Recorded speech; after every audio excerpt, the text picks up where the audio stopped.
孫先生，慢走。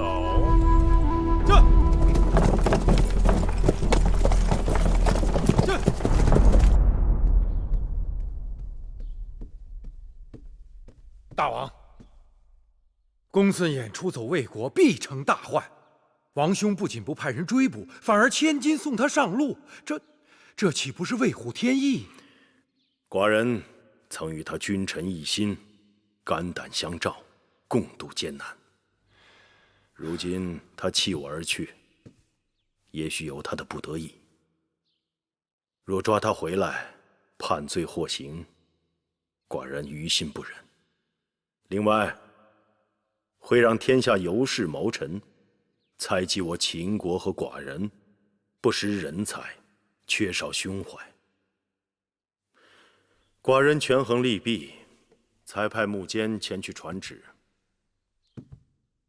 既然公孙衍已不能为大秦所用，何不借他的离去，收复天下人心？王兄高瞻远瞩。不过放走了公孙衍，那魏国埋在我们中间的那些暗桩怎么办？全部起出来，不管牵涉到谁，抓！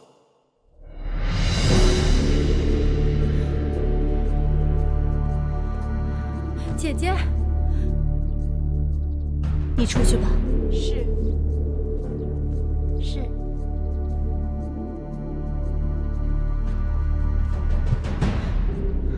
姐姐，公孙衍出逃魏国，这事儿你知道了吗？我也为此事而着急呢。听说城中只要与魏国有来往的人，均被查捕，风声是越来越紧了。大王赐给你的那个铜符节，你还带在身上吗？啊，在这儿呢。收好了，这可是能保命的。姐姐，你什么意思呀？我过去跟公孙衍都有交往。而你只是一个深宫妇人，既不知军国大事，也素来和我来往不多。从今以后，你就不要再到我这里了。姐姐，如今公孙衍已经出逃了，这铜符节再也寻不回来了。我这次只有坐以待毙了。姐姐，那铜符节你也不可能日日藏在箱子里呀。再说，与魏国来往的人也不仅仅是你。那若是別人在半道給弄丟了，也不是咱們的過失呀。是福不是禍，是禍躲不過。這銅符節的事，必定要有一人稟報。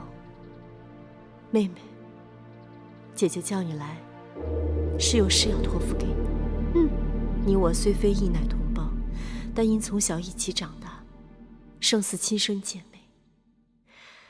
在宮裡，除了你，姐姐唯一的親人就是華兒。姐姐若是被大王知罪，華兒必受連累。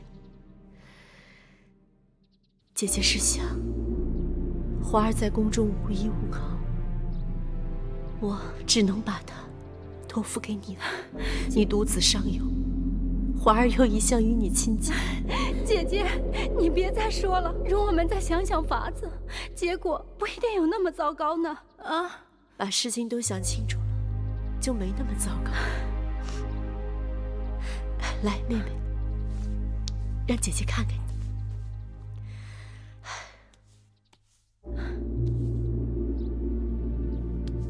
你說這時間過得還真是快，這轉眼我進秦宮已經近20年了，而你也有10幾年了。那時候你還是一個毛手毛腳、經不起事的小丫頭。記得那年你失手打碎了大王的一個碗，嚇得你躲到了交房店的偏殿，渾身發抖。姐姐，後來還是你替我頂了罪，還被王后罰跪了2個時辰。逝者如斯夫，你已為人母，姐姐也老了。姐姐，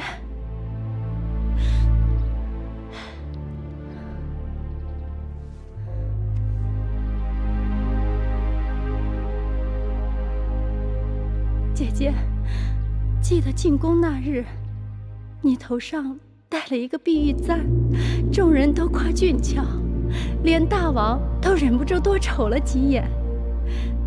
那簪子可還在嗎？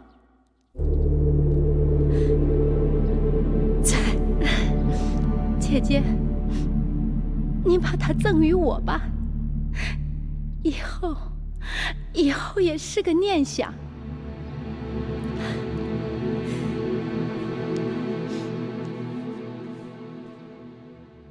你等着，姐姐去給你拿。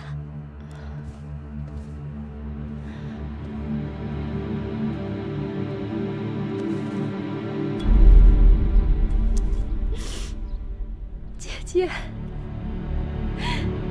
我的孩兒就托付給你了。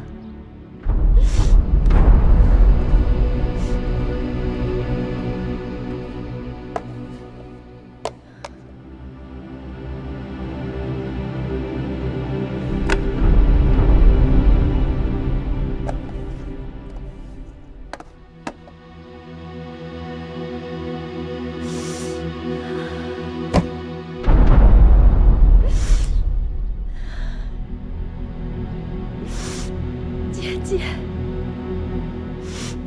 你多保重。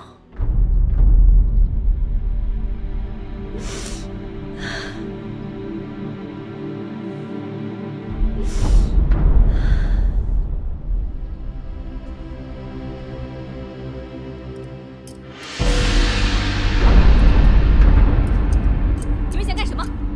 衛秉夫人就敢闖進來！夫人，奉大王之命，查辦魏國奸細案，內府要傳喚你身邊的采凡，請夫人允准。我身邊的士人都忠心耿耿，沒有奸細。如若你們要帶人，還是帶我去見大王吧。夫人在時不可離開，還要協助老奴找一些東西。找什麼東西啊？銅符節。那東西我一時想不起來放在哪裡了。既然夫人想不起放在哪裡，